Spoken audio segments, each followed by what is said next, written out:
எங்களை போன்றவர்கள் பலமுறை தேர்தல் ஆணையத்தில் முறையிட்டமே. இறந்தவர் பெயர் பட்டியலில் இருக்குது, அது கள்ள ஓட்டாக பதிவாகும், கள்ள வாக்காக பதிவு செய்வார்கள், நீக்குங்கள் என்று ஏன் கவனத்தில் எடுக்கவில்லை? திடீரென்று சிறப்பு சீர்திருத்தம் என்ற பெயரிலே SIR ஒண்ணு. சார்னாவே பிரச்சனை தான் நமக்கு. அது அந்த சார் எந்த சார் என்று கொஞ்ச நாள் ஓடிட்டு இருந்தது. இப்ப இந்த சாரு எந்த சார்னு நமக்கு தெரியுது.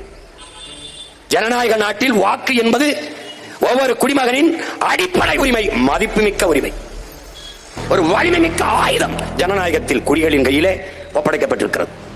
அதைத்தான் புரட்சியாளர் அண்ணல் அம்பேத்கர் மதிப்புமிக்க நமது உரிமையை சில ரொட்டி துண்டுகளுக்காக விற்பது என்பது அவமானகரமானது என்று அறிவுறுத்துகிறார். அப்ப மதிப்புமிக்க உரிமை, மக்களாட்சியை ஏற்றுக்கொண்ட ஒரு நாட்டின் குடிகளுக்கு இருக்கிற கடைசி கருவி வாக்குதான், ஓட்டுதான், அந்த உரிமைதான். அந்த உரிமையை பெறுவது, அதை பாதுகாப்பது, அதை தக்க வைத்துக் கொள்வதிலே இவ்வளவு பிரச்சனை என்றால் இது உண்மையிலேயே ஜனநாயக நாடுதானா?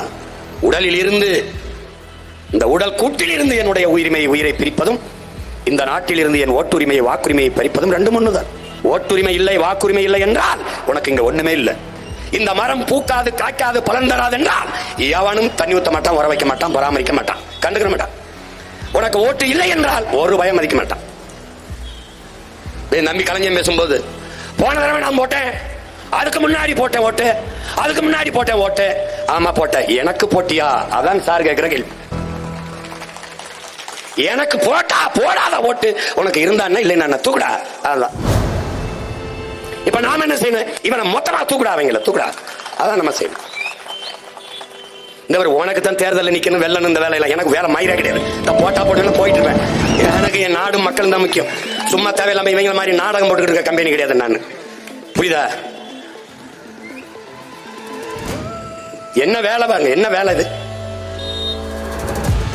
அதை மட்டும் வாக்காளர் பட்டியல் திருத்தம் என்று அறிவிச்சு வந்து, அது 6 மாசம், ஒரு வருஷம், ஒரு ஆண்டு காலம் எடுத்து உரிய அதிகாரிகளை நியமித்து நீ அதை செஞ்சிருக்கணும். எந்தெந்த இடத்துல யார் யாரு 2 வாக்கு செலுத்துகிறார் என்று கூட கண்டு உணராத நீ என்னத்துக்கு தேர்தல் ஆணையம் ஒரு நாடகம் பண்ணி வச்சிருக்க? கேட்கறதுக்கு ஏதாவது பதில் சொல்றியா? இது ஜனநாயக நாடுன்ற இந்த நாட்டில் எல்லா தலைவரும் பேசுறானடா. இடைத்தேர்தல் என்றாலே ஆட்சி, எந்த கட்சி ஆட்சியில் இருக்கோ அதான் ஜெயிக்குங்கிறான், சொல்றானா இல்லையா? அப்ப இது ஜனநாயகமாடா? எந்த கட்சி ஆட்சியில் இருக்கிறதோ அதுதான் இடைத்தேர்தலில் வெல்லும் என்றால் அதுக்கு பொருள் என்ன, அர்த்தம் என்ன, என்ன நம்ம புரிஞ்சுக்கிறது? அவன்கிட்ட தான் அதிகாரம் இருக்கும், அவனுக்கு தான் உளவுத்துறை, காவல்துறை, தேர்தல் ஆணையம் எல்லாம் அவர்களுக்காக தான் வேலை செய்வார்கள். அதனால் அவர்கள் கள்ளவாட்டு போடுவார்கள், அவர்கள் எண்ணுவதான் வாக்கு, அவர்கள் எண்ணி சொல்வதான் வாக்கு. அப்படின்னா எப்படி?